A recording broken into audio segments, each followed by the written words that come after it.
I once heard someone say that if you post videos on YouTube, your job becomes answering the same questions over and over, and there's some truth to that. But you know what? That's fine. I really don't mind. I want people to be interested in this stuff, and interest is going to bring questions. So today, along with this charcoal sketch, I'm going to try to answer some of the more frequently asked questions that I've gotten over the years here on YouTube. Okay. Question: can you make a step-by-step tutorial? I'm not really a big fan of step-by-step tutorials, to be honest. I just don't think it's the right approach. I mean, I get it. If you want to bake a cake, you find a recipe and you follow it, which is fine if you're going to make the same cake every time. The problem with that approach is that you're not drawing the same portrait every time. So in the long run, you're better off learning and familiarizing yourself with the concepts rather than following a series of steps, in the same way that at some point, you're better off learning how to bake than copying cake recipes. What I try to do with tutorials comes at it from a standpoint of understanding what you're doing rather than just following along, but still trying to organize it in a way that follows a general progression from start to finish. I just never work in a first do this, then do this kind of a way. It's never that neat and tidy, so it seems kind of disingenuous to try to present what I'm doing like that. Question: what method do you use? None of them and all of them, in a way. When people ask this question, they're usually referring to the Loomis and Riley methods. The way that I construct a portrait has some geometric aspects to it, like Loomis, and there are some gestural rhythms to it, like Riley, but there's lots of other bits and pieces in there too. There are Bridgman influences, Asaro planes, etc., and it's evolved over the years and continues to. When I look at a video from even a few years ago, I notice that there are things that I do a little differently now. The point being that whatever method you choose will likely change and evolve as you try different approaches and you learn what gives you the best results. There's nothing wrong with using a specific method and following it faithfully if you're happy with the outcome. I just think it's important for people to realize that it's okay to cherry-pick what you find to be the best elements of different methods and come up with your own scheme for organizing a portrait. Question: how do you keep your drawings from smearing when you're done? Whenever I see this question or hear someone talk about their issues with charcoal drawings getting smeared, I almost feel a little guilty for not mentioning fixatives sooner and saving people some frustration. Okay, so if you're going to use charcoal, especially soft charcoal, you're going to need to spray it with a fixative when you're finished if you intend to keep it. The fixative makes a clear protective barrier that locks the charcoal down so it won't smudge and smear the way it does when you're working on it. To me, a fixative is kind of a necessary evil. Necessary because your drawing is too fragile to survive without it, and evil because it's going to affect your drawing by darkening it a little, which may not be what you want. I personally don't have too much of a problem with fixatives affecting a drawing, but it is something to consider. I'm no expert on the subject. I've used several brands, and they've all behaved very similarly. I know that there are products out there that claim to have less of that darkening effect, but I can't speak to that because I just haven't used them. My advice with fixatives is that you just need a light spray. You don't need to soak the paper. And if you're concerned, get a failed drawing or a scrap of drawing paper with some charcoal on it and spray it with the fixative to test it so you'll know what to expect before spraying your drawing with it. Question: can I use your technique with graphite? Yes, to some degree. The way that I work depends on the medium being active and movable after it's put down on the paper, and you get that some with graphite, just not as much. Graphite and charcoal pencils too will hang onto the paper much more, but you can spread it around some, blur the edges, etc.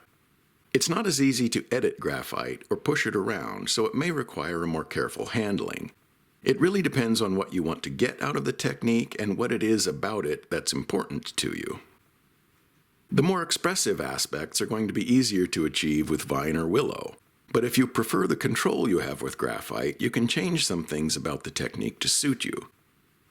Natural charcoal is an acquired taste. It's kind of a cross between drawing and painting, so using graphite makes it less of a painting and more of a drawing, if that makes any sense. Question: your drawing doesn't look very much like the model. Okay, well this one is more of a statement, but it's something I hear fairly often, and you're usually right in that assessment. I can't speak for other artists, but a likeness usually takes me a while to arrive at. If I'm drawing a portrait that I want to have a strong likeness for, I'll start in the same way that I would any other portrait, and stop after, say, a half an hour.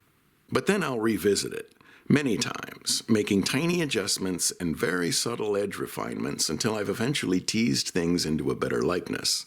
That latter part of it, however, is a lot less interesting to watch than the first half hour.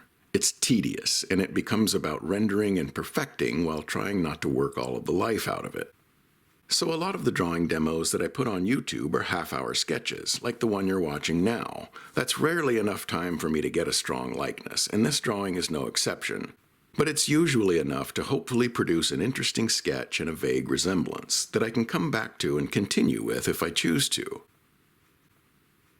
Question: what kind of charcoal and paper are you using? This is by far the most asked question, and it is often worded something like, what charcoal are you using because my charcoal doesn't do what yours is doing, or what paper are you using because you're able to erase much easier than I can? 9 times out of 10, the issue is that you're using compressed charcoal, and I'm using natural soft charcoal.